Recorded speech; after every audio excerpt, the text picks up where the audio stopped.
Dulu aku pernah menjalani hidup yang begitu keras, siang malam bekerja dengan hasil tak seberapa. Aku bertahan karena aku adalah seorang pria yang menanggung hidup keluarga kecilku.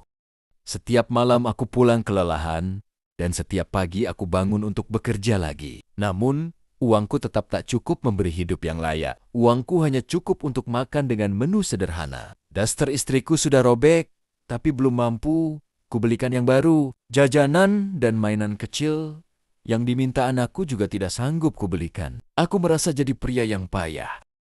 Setiap hari aku pun berdoa, "Ya Tuhan, tolong lancarkanlah rezekiku, angkatlah derajatku, dan mampukanlah aku membahagiakan keluarga kecilku."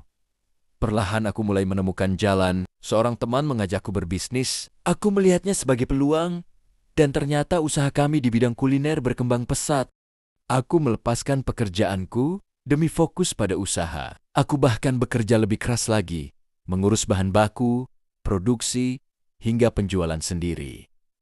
Rasanya waktu seharian tidak cukup. Bahkan aku hanya tidur 3-5 jam dalam sehari. Aku lelah, tapi hasilnya membuat hatiku penuh. Akhirnya aku punya cukup uang membahagiakan keluargaku. Aku memberi uang lebih banyak pada istriku, lalu menyuruhnya membeli apa yang dia ingin, juga membelikan anak-anak mainan.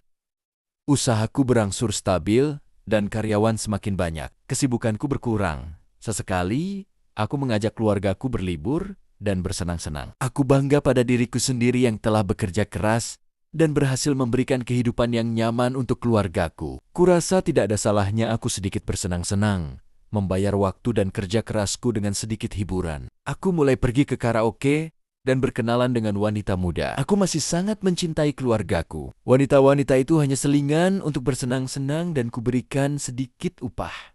Sampai aku terpesona pada seorang gadis muda yang polos. Jiwaku tertantang untuk menaklukkannya dan menjadikannya milikku seutuhnya. Ternyata tidak sulit, dia bersedia menjadi milikku tanpa aku harus meninggalkan keluargaku. Dan kemudian, aku semakin tergila-gila padanya. Rasanya semua ingin kuberi untuknya. Tanpa sadar aku semakin menjauh dan tidak terlalu peduli pada keluargaku. Dan akhirnya kuputuskan untuk menceraikan istriku agar aku bisa dengannya saja. Namun tidak lama kemudian wanita muda itu menguras semua hartaku, menghancurkan usahaku, dan meninggalku begitu saja. Aku sangat menyesal, tapi malu untuk datang pada keluarga yang kutinggalkan. Anakku membenciku yang telah lepas tanggung jawab dan menyakiti ibunya. Dan mantan istriku sudah bahagia dengan kehidupan barunya. Sedang aku menua dalam kesepian dan penyesalan.